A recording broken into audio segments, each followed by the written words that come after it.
Para sa akin, ang Audax Baler ang isa sa mga pinaka-scenic na Audax route sa Pilipinas. Tahimik ang daan, may Aurora Mountain sa isang side at Pacific Ocean naman sa kabila.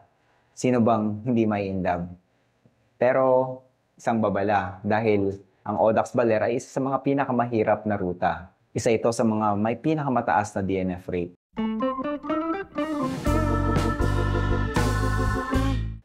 Kung first time mo mag-participate sa Audax Baler o inisip mo lang pumadyak dito, baka maging useful sa iyo ang video natin today. Dahil pag-uusapan natin ang mga lesson na natutunan ko sa huling sali ko dito at mga posibleng tips and strategies na pwede mong ma-apply para makonquer ito. Sa video na ito, pag-uusapan natin ang 200km route. Magsisimula ang Audax Baler sa Costa Pacifica, tapos papadyak pa northeast sa bayan ng Kasiguran.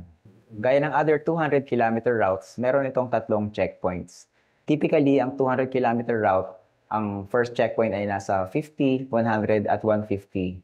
Dito sa Audax Baler, medyo naiba siya. Ang checkpoint 1 ay nasa kilometer 40, then checkpoint 2 sa kilometer 100, and then kilometer 160 naman sa checkpoint 3. Dahil mas mahaba ng konti ang distance between checkpoints, posibleng maka-apekto ito sa ating strategy. First, silipin muna natin ang elevation profile. Sa ride ko last year, naka-record ako ng 2,045 meters na elevation gain. Of course, may plus and minus. Depende na lang sa accuracy ng bike computer. Kung isipin mo, 200 kilometers, 2,000 meters na elevation gain, parang hindi naman ganoon kaahon. At least, kumpara mo sa mga ibang may hirap na ruta. Kagaya ng Audax Cavite na merong 3,000 meters na elevation gain. O kaya naman sa Sierra Madre Loop na 120 kilometers at merong more or less 1,700 na elevation gain. Kung isipin mo, per kilometer, parang mas mababa tong si Audax Baler. So, bakit ang taas ng DNF dito sa Audax Baler? Dahil yan dito sa 4 na peaks na ito, one way. At kung isipin mo, balikan yan, so pwede nating ma-imagine na meron tayong 8 peaks na aahunin. Lahat ng 8 peaks na ito ay categorized climb.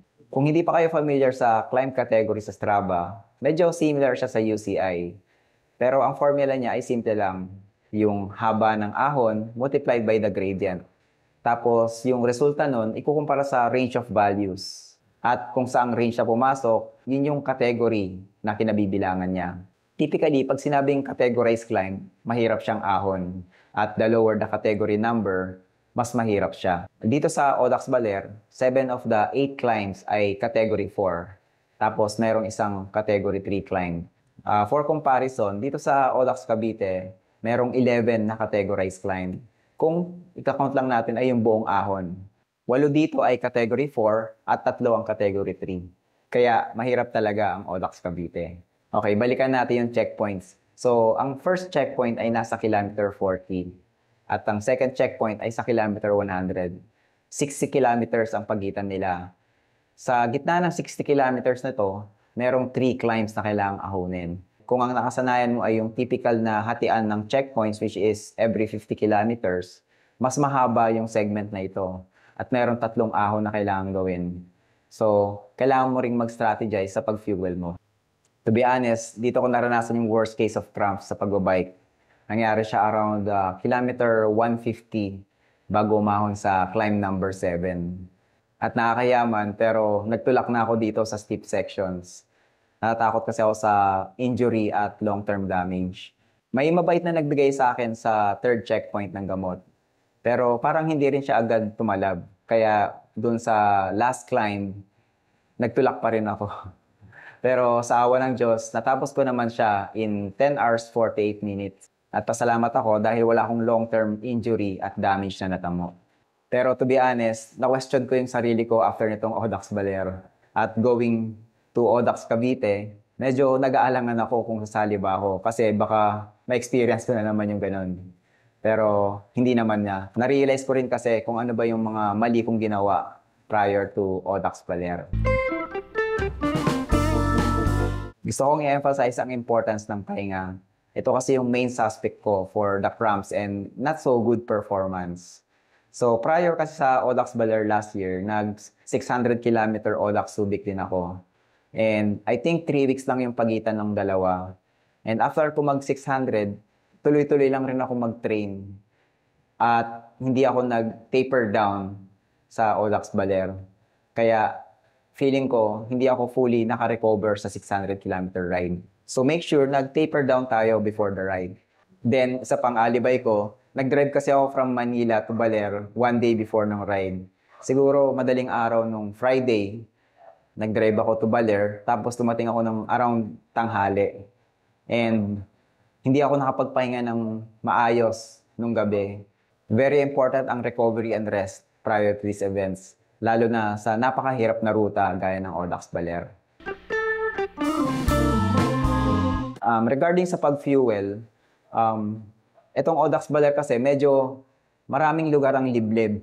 Kung nasanay tayo sa ibang Audax routes na medyo malapit sa city, itong Audax Baler, medyo bihira ang mga tindahan. Kaya siguraduhin natin na meron tayong dalang fuel lagi sa bag natin. Dapat hindi siya nawawala para just in case makaramdam tayo ng panghihina, gutom, meron tayong something na makakain.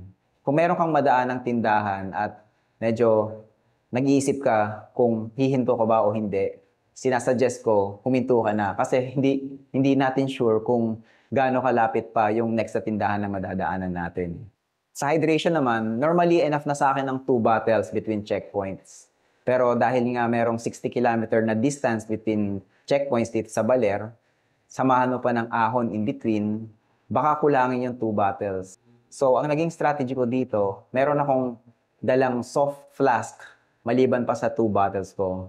Sa kilometer 0, hindi ko siya nilagyan, pero after first checkpoint, naglagay ako ng water. Siguro yung iba, maisip nyo parang ang bigat niya, pero for me, kung hindi ko man siya iinumin, pwede ko siyang gawing pangbuhos sa sarili ko o panghilamos. Kasi mainit na rin sa mga time na aahunin natin itong mga section na to. Normally, nagbabaon ako ng food during Audax. Tapos, umaasa na lang ako sa mga sari-sari store for snacks. Kaya, aminin ko, hindi ako masyadong nakapag-scout ng magandang place for lunch.